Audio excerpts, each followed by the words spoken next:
지구가 덜컹 흔들리고 바닷물이 갑자기 뒤로 빠졌다가 어마어마하게 밀려오는 모습 본 적 있나요? 바로 지진과 쓰나미가 일어난 순간이에요. 최근에도 큰 지진으로 5m가 넘는 쓰나미가 생겼다는 소식이 있었죠.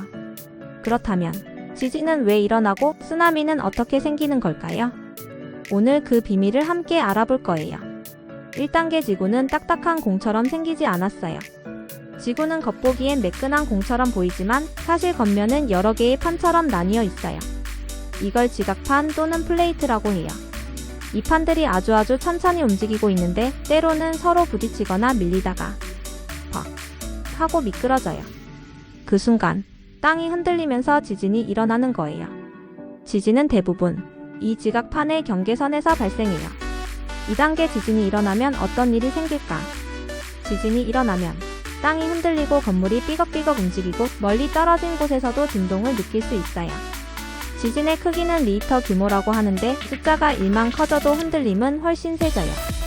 예를 들어 리히터 규모 4은 책상이 덜덜 정도지만 6이나 7이 되면 건물이 흔들릴 정도예요. 큰 지진이 바닷속에서 일어나면 또 다른 무서운 일이 벌어질 수 있어요. 3단계 쓰나미는 어떻게 생길까요? 바닷속 땅이 지진으로 푹 솟아오르거나 내려앉으면 그 위에 있는 바닷물도 같이 밀려 올라가거나 꺼지게 돼요.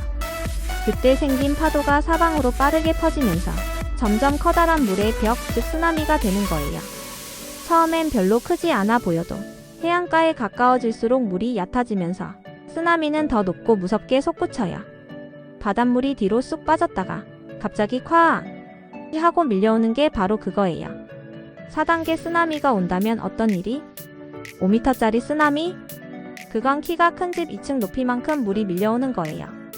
쓰나미는 엄청 빠르게 움직여요. 보통 자동차보다도 훨씬 빠르게 해안에 도착하죠.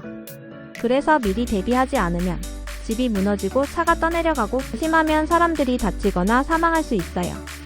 이 때문에 해안가에서는 지진 후 바닷물이 갑자기 빠지면 쓰나미가 온다는 경고가 있답니다. 5단계 우리나라는 안전할까요?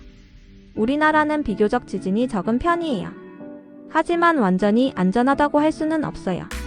과거의 경주나 포항 같은 지역에서도 지진이 일어난 적이 있고 바다 쪽에서 큰 지진이 나면 우리나라 해안에도 쓰나미 경보가 울릴 수 있어요. 그래서 우리는 혹시를 대비한 안전 교육을 잘 받아야 해요. 6단계 지진과 쓰나미가 올 때 우리는 어떻게 해야 할까? 지진이 나면 어떻게 해야 할까요? 머리를 보호하고 튼튼한 탁자 밑으로 들어가고 창문에서 떨어지기, 그리고 지진이 멈춘 뒤에는 안전한 곳으로 천천히 대피. 해변에 있을 땐요, 지진이 느껴지거나 바닷물이 갑자기 멀어지면 무조건 높은 곳으로 도망가야 해요. 쓰나미는 빠르니까 망설이면 안 돼요. 7단계 궁금해요. 쓰나미랑 파도랑 뭐가 달라요? 바닷가에서 보는 파도랑 쓰나미랑 뭐가 다른가요? 좋은 질문이에요. 파도는 바람이 물위를 밀어서 생긴 작은 움직임이고 쓰나미는 바닷속 바닥이 흔들리면서 물 전체가 움직이는 거예요. 파도는 보통 몇 초마다 오고 크기도 작아요. 하지만 쓰나미는 몇 분, 몇 시간 간격으로 오고 그 높이가 몇 미터씩 되니까 비교도 안 되게 강하답니다. 8단계 우리 모두가 안전을 지켜요. 지진과 쓰나미는 무서울 수도 있어요.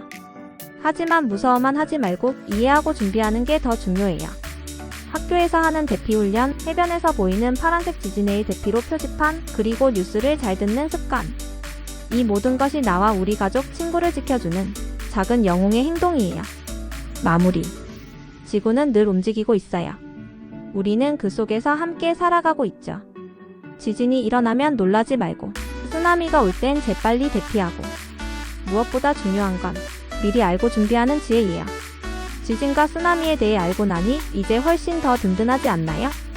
그럼 다음 이야기에서 또 만나요. 안녕.